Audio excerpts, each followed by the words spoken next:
Hola, buenas tardes. Soy Javier Igualada, el encargado de realizar la falla de Discomigo Cuenca de este año próximo. Y bueno, estoy aquí para poderos presentar el proyecto y nada, desear que os guste.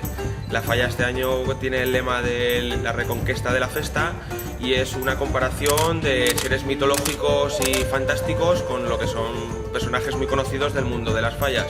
El sentir general de la falla es un dragón que está representado por la ciudad de Valencia, o sea, el mismo dragón representa la ciudad de Valencia y está montado por dos falleros que están intentando redominar la fiera, que es la ciudad y la fiesta, con todos los problemas que nos estamos viendo los falleros, para poder sacar adelante un presupuesto y hacer un buen monumento y una buena fiesta para la gente. Las escenas de la falla, pues hay una escena que es el ave Félix, que es el ave fénix, que es un ser mitológico, que es un ave de fuego, y también está comparada con un personaje muy famoso de aquí de nuestra ciudad, ¿no? Como su propio nombre indica, es el ave Félix.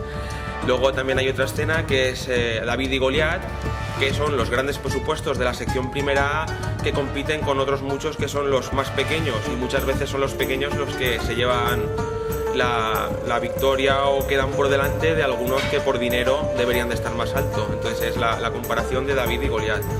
Luego hay otra escena también muy simpática, que es el Minotauro, que es un personaje también muy mítico y muy fantástico, que es el Minotauro fallero, que está representado por un Minotauro artista fallero cogiendo del cuello y amenazando al dios Cronos, que claro, el dios Cronos es el dios del tiempo y el tiempo va muy deprisa. Entonces el Minotauro, como no llega a fallas y ve que no le da tiempo a acabar la falla, lo está amenazando para que el tiempo vaya más lento, no tan rápido, que vamos, en un abrir y cerrar de ojos estamos en fallas.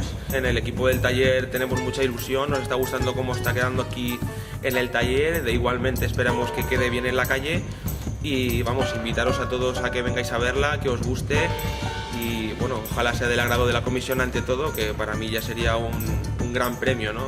Que te reconozca la comisión el esfuerzo que has hecho y que estamos haciendo desde el equipo del taller mío, el equipo de Javier Igualada. Y nada más, espero que os guste y nada, esta falla la veréis aquí plantada en la calle.